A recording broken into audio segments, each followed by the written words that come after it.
Kalau tidak bisa dihentikan, terus kurangi secara signifikan laju deforestasi. Jutaan hektar hutan yang telah dibabat untuk proyek-proyek food estate yang ternyata juga gagal adalah contoh yang tidak baik. Pembangunan ibu kota negara yang baru, sebuah mega proyek. Demokrat ingin menyampaikan pendapat.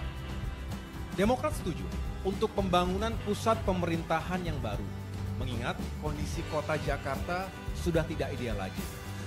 Pembangunan di IKN di Kalimantan Timur juga dimungkinkan. Catatan Demokrat adalah IKN tersebut harus dikonsepkan, direncanakan dan dipersiapkan dengan sebaik mungkin. Kalau tidak, maka bisa gagal pembangunannya. Pemerintah harus memikirkan timing dan jangka waktu pembangunannya. Di seluruh dunia, pembangunan IKN memerlukan waktu yang cukup dan timingnya dipilih dengan mempertimbangkan kondisi ekonomi negara. Begitu juga pada proyek kereta cepat Jakarta-Bandung. Belakangan ini telah diputuskan adanya alokasi penyertaan modal negara dari APBN, triliunan rupiah. Padahal pada awalnya pemerintah berjanji tidak mengambil 1 sen pun dari APBN. Nilai proyeknya pun membengkak, semakin membengkak dari skema perhitungan awal. Demokrat menyarankan agar dalam membangun mega proyek, perencanaan harus matang sehingga tidak mudah berubah di tengah jalan yang bisa sangat merugikan keuangan negara dan memberatkan pemerintah sendiri. What? Indonesia tanah air beta pusaka abadi nan jaya. Baru jadi menteri, AHY dan SBY langsung dirujak. Jejak digitalnya memalukan. Mahfud MD mengundurkan diri sebagai Menko Polhukam sebelum pemilu sehingga kursi menteri sempat kosong, digantikan oleh Tito Karnavian sebagai pelaksana tugas sementara. Dan kemarin, posisi Menko Polhukam diisi oleh Hadi Cahyanto yang sebelumnya menjabat sebagai Menteri Agraria dan Tata Ruang atau Badan Pertanahan Nasional atau ATR BPN. Dan agak mengejutkan AHY yang mengisi jabatan Menteri ATR atau BPN. Dengan demikian, SBY pasti bangga anaknya bisa merasakan kursi yang lumayan empuk setelah sebelumnya gagal di Pilkada DKI 2017 dan gagal menjadi cawapres. Lumayanlah jadi menteri, meskipun cuma 6-8 bulan aja.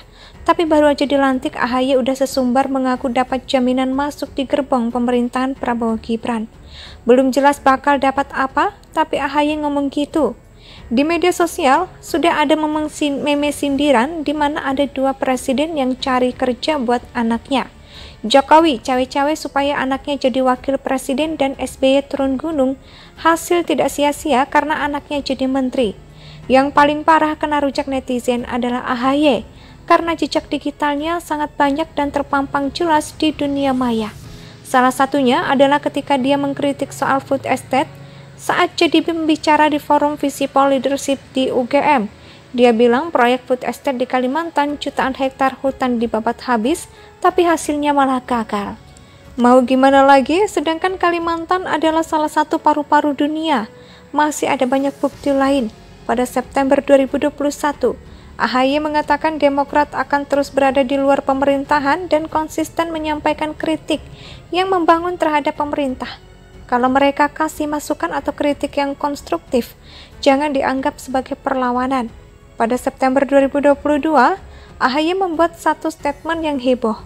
Dia bilang rezim Jokowi cuma gunting pita, padahal ada banyak jasa SBY yang proyeknya belum selesai sebelum lengser. Proyek selesai di era Jokowi dan Jokowi yang dapat kredit. Dia merengek, dia mau setidaknya Jokowi terima kasih sama SBY. Jangan mengklaim semuanya sendiri. Sekarang AHY dan SBY malah seperti menelan ludah sendiri. Memang benar kata orang, cara paling ampuh menjinakkan lawan politik yang bising adalah merangkul. Kasih dia jabatan, maka dia akan tunduk dan berbalik memuji. Makanya saya hanya prihatin melihat AHY dan SBY dirujak habis-habisan oleh netizen. Gimana enggak, Demokrat itu salah satu oposisi yang bising selain PKS. Tiada hari tanpa mengkritik Jokowi, tiada hari tanpa mewek dan play victim. Baru jadi menteri, AHY dan SBY langsung dirujak, jejak digitalnya memalukan.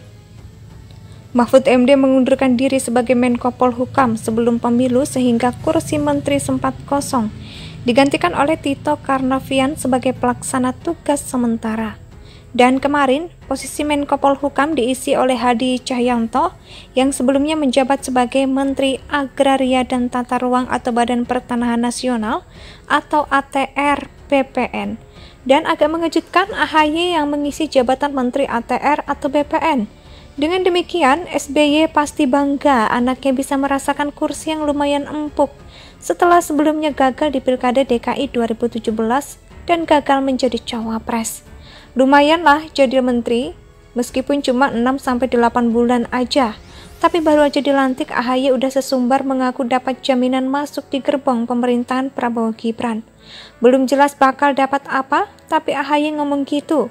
Di media sosial, sudah ada meme sindiran di mana ada dua presiden yang cari kerja buat anaknya. Jokowi cawe-cawe supaya anaknya jadi wakil presiden dan SBY turun gunung. Hasil tidak sia-sia karena anaknya jadi menteri. Yang paling parah kena rujak netizen adalah AHY karena jejak digitalnya sangat banyak dan terpampang jelas di dunia maya.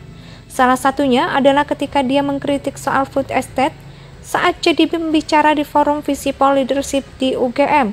Dia bilang proyek food estate di Kalimantan jutaan hektar hutan dibabat habis, tapi hasilnya malah gagal. Mau gimana lagi, sedangkan Kalimantan adalah salah satu paru-paru dunia.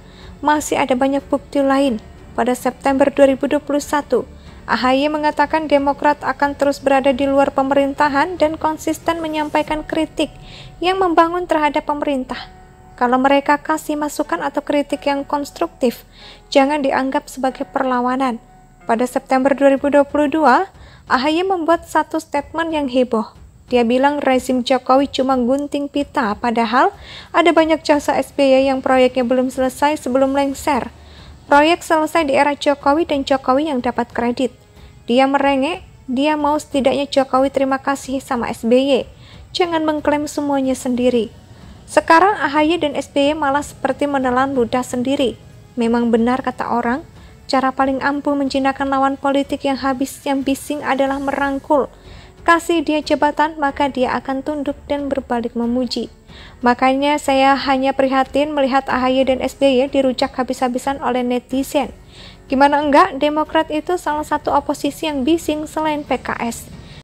Indonesia sejak dulu kala